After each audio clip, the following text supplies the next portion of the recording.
महावितरणच्या smart meter विरोधातील आंदोलन आता अधिक तीव्र होत असल्याचं चित्र पाहायला मिळत आहे।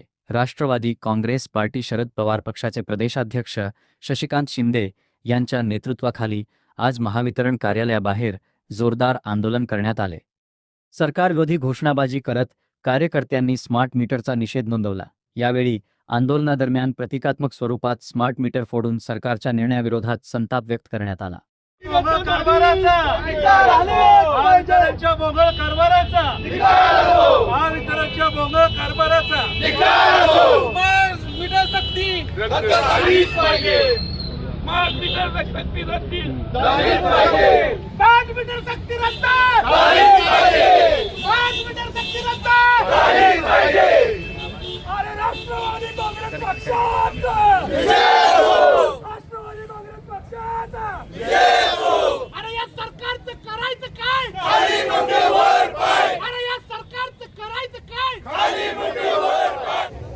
आम्ही नव्हे, विरोधकांनी नव्हे, तर सर्व पक्षीय आमदारांनी सर्वसामान्य ग्राहकांना, सर्वसामान्य जनतेला आणि शेतकऱ्यांना लुटणारा या स्मार्ट मीटरच्या बाबतीमध्ये विरोध केला। सर्व पक्षीय आमदारांनी विरोध केल्यानंतर सुद्धा सरकार या असलेल्या स्मार्ट मीटरच्या बाबतीमधली सक्ती करत आहे। खरं म्हणतात तर इथं संशय आहे, काही कंपन्यांच्या हितासाठी हे स्मार्ट मीटरच्या बाबतीमधला हा प्रोग्राम लागला आहे। प्रत्येकांना टार्गेट दिलेला आहे आणि ते टार्गेट त्यांनी अधिकाऱ्यांनी पूर्णच केलं पाहिजे अशा प्रकारची सक्ती केली झाली।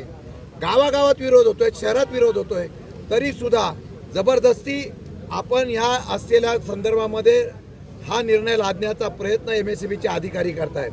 त्यांना विचारलं ते सांगतात आम्हाला वरून आदेश आहे, आम्हाला काही करून करायला लागेल। लोकांच्या मनामध्ये जी शंका आहे ते दूर करण्याचा प्रयत्न सरकार करायला अपयशी ठरलेला आहे। आजही मगाशी आमचे अध्यक्ष म्हणाले त्याप्रमाणे या मीटर रिडिंगमध्ये अव्वाच्या सव्वा बिलं या ठिकाणी येत आहेत आणि त्यांचं म्हणणं आहे तुम्ही पहिली भरा, नंतर आम्ही मीटर रिडिंग करू। माझं म्हणणं आहे की हा लुटारू सरकार आहे। वेगवेगळ्या पद्धतीने सरकार या असलेल्या जनतेच्या, सामान्य जनतेच्या खिशातून पैसे काढतंय। आज पैसा नसेल तर मीटर 2-3 महिन्यांनी आम्ही बिल भरू शकत होतो। आता जर तुम्ही मीटर पैसे बिल भरलं नाही की लगेच बंद होत आहे आणि रिडिंग कायम चालू राहत आहे। ज्यांना 3000 बिल येत होतं ते आता मी बिल 15,000 20,000 जायला लागलेलं आहे। प्रचंड लोकांचा विरोध आहे, गावागावामध्ये विरोध होतोय, अधिकाऱ्यांना विरोध करतायत, तरी सुद्धा सरकार हे लादण्याचा प्रयत्न करत आहे। राष्ट्रवादी शरद पवार पक्षाच्या वतीने आम्ही हा सुरुवात केलेली आहे आणि ह्या जनतेचा आवाज हा उठवण्याचा आम्ही प्रयत्न करू। या जिल्ह्यामध्ये जबरदस्ती स्मार्ट मीटर लावण्याचा प्रयत्न केला तर अधिकाऱ्यांना सुद्धा त्यांची जागा दाखवा हा इशारा देण्यासाठी आम्ही इथं आलेलो आहोत। विरोधात तुम्ही आंदोलन करताय, नेमका काय विषय आहे? या राज्यामध्ये देशाला स्वातंत्र्यानंतर काँग्रेसची राजवट सुरू झाली आणि त्या काळामध्ये या राज्यामधल्या शेतकऱ्यांना, ग्राहकांना, उद्योगधंद्यांना वीज पुरवठा करण्यासाठी महाराष्ट्र स्टेट इलेक्ट्रिसिटी बोर्डची स्थापना करण्यात आली आणि त्या माध्यमातून आज राज्याच्या कानाकोपऱ्यामध्ये वाडी वस्तीमध्ये वीज गेलेली आहे। अलीकडच्या काळामध्ये MSEBचं महावितरण कंपनी झाली आणि कंपनी करून हळूहळू या केंद्र सरकार, राज्य सरकारचा दृष्टिकोन हा दिसतोय की असं खाजगीकरण करायचं आणि हे खाजगीकरण करत असताना लोकांची मागणी नसताना आम्ही अनेक वर्ष लाईट बिल भरतोय, त्याबद्दल कुठली तक्रार नाही, असं असताना स्मार्ट मीटर ही संकल्पना राबवली आणि स्मार्ट मीटरची जी कल्पना राबवली त्याच्या माध्यमातून सामान्य ग्राहकाची फार मोठी फसवणूक होते। मीटर जोडल्यानंतर साध्या सेन्सरच्या माध्यमातून सुद्धा मीटर फिरत राहते।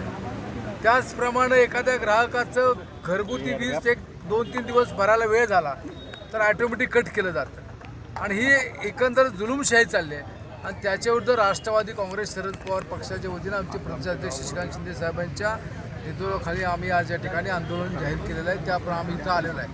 आम्ही या महावितरणच्या अधिकाऱ्यांना निवेदन देणार आहोत आणि त्याच्या माध्यमातून शासनानं हे जुलमी जे स्मार्ट मीटर बसवायचं चाललं ते त्वरित थांबवावं। अनेक कुटुंब परगावे असतात, त्यांच्या घरामध्ये सुद्धा त्यांना न विचारता मीटर बसवले जातात, बाहेरच्या बाहेर मीटर बसवले जातात आणि याचा निषेध करण्यासाठी आम्ही एकत्र आलो आहोत।